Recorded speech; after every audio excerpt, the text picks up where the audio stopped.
Wala kay mga high-rise building sa Lapu-Lapu City apan kung Simbako may mahitabong kusog galinog ang liquefaction o pagkaunlod sa mga gagmayng isla ang usas gipangandaman sa lokal nga kagamhanan. Nani ang report. Kini ang sitwasyon sa Caubian Island niadtong Hulyo 15, dihang miabot sa 2 metros ang pagtaob sa dagat.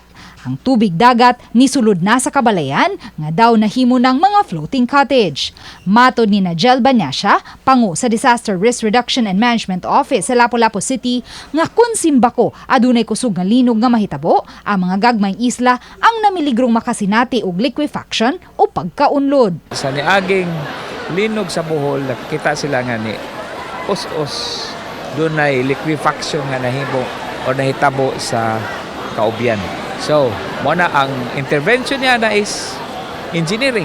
Matod ni Banyasya, gitanaw na karon sa lokal nga kagamhanan ang mga engineering intervention nga mahimo sama sa pagbutang og riprap. Apan kun padayong masinati ang pagsaka sa tubig dagat sa dapit, mas maayong hinay-hinay ng mangita og laing dapit nga kabalhinan ang mga mulupyo.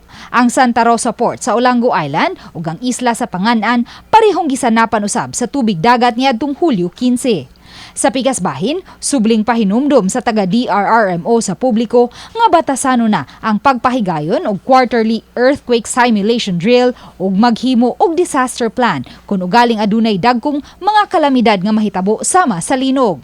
Wala may high-rise buildings ang Lapu-Lapu City apan mas maayo gihapong siguroon ang structural integrity o ang kalig-on sa tanang mga edipisyo. So these are the things nga ginagmay siya pero dako ang epekto.